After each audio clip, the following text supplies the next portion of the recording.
100 कोटींच्या वसुलीच्या परमबीर सिंगांच्या आरोपात कोणालाही clean chit दिली नाही असं न्यायमूर्ती चांदीवाल यांनी म्हटलंय। एबीपी माझाला न्यायमूर्ती चांदीवाल यांनी एक्सक्लुझिव्ह मुलाखत दिली। या मुलाखतीत या चौकशी अहवालाबाबत चांदीवाल यांनी अनेक गौप्यस्फोट केले। अधिकाऱ्यांनी चौकशीत सहकार्य केलं नाही, पुरावे आयोगासमोर येऊ दिले नाहीत असं त्यांनी म्हटलंय। तेरी भी चूप मेरी भी चूप असा प्रकार सुरू होता असं चांदीवाल यांनी एबीपी माझाच्या मुलाखतीत म्हटलंय। तर आयोगाच्या अहवालात क्लीन चिट शब्द नसेल, मात्र आयोगाला पुरावे आढळले नाहीत असं देशमुखांनी म्हटलंय। तर तत्कालीन ठाकरे सरकारनं जाणीवपूर्वक अहवालावर कारवाई केली नाही असा आरोप फडणवीसांनी केलाय। तुम्ही त्यांना क्लीन चिट दिली आहे का? आता ते म्हणतात क्लीन चिट दिलेली आहे, पण क्लीन चिट असा कुठलाही शब्द प्रयोग माझ्या अहवालात नाही, एवढं मी स्पष्टपणे सांगू शकतो।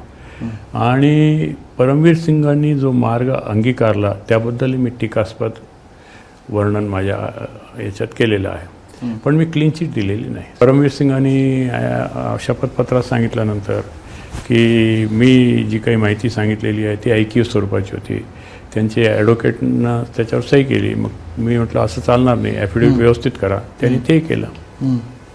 असं घडलेलं आहे। म्हणजे तेरी भी चूप मेरी भी चूपचा हिशोब होता? असा प्रकार घडलेला आहे दोघांच्या बाबतीत। आता ते एकमेकांच्या विरुद्ध आरोप प्रत्यारोप करत असतील, त्यांचं त्यांना लखलाव। क्लीन चिट शब्द नसेलही, पण त्यांनी सरळ सांगितलं आहे की याच्या अनिल देशमुखांच्या विरोधात कोणतेही पुरावे नाही। कोणतेही पुरावे नाही याचा अर्थ शब्द वेगळा असेल क्लीन चिट, पण त्यांनी आपल्या याच्यामध्ये सांगितलं की अनिल देशमुखांच्या विरोधात कोणतेही पुरावे आढळले नाही, हे क्लिअर कट त्यांनी म्हटलेलं आहे। सचिन वाझेने एक पत्र कोर्टाला पाठवलेलं आहे। त्या पत्रातच त्यांनी लिहिलं आहे कशा प्रकारे त्यांच्याकडनं चांदीवाल आयोगासमोर साक्ष त्यांनी देऊ नये, पुरावे देऊ नये म्हणून दबाव आणला।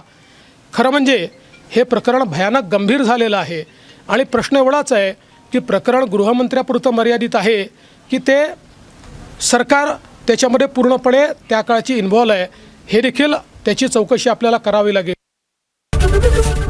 एबीपी माझा, उघडा डोळे बघा नीट।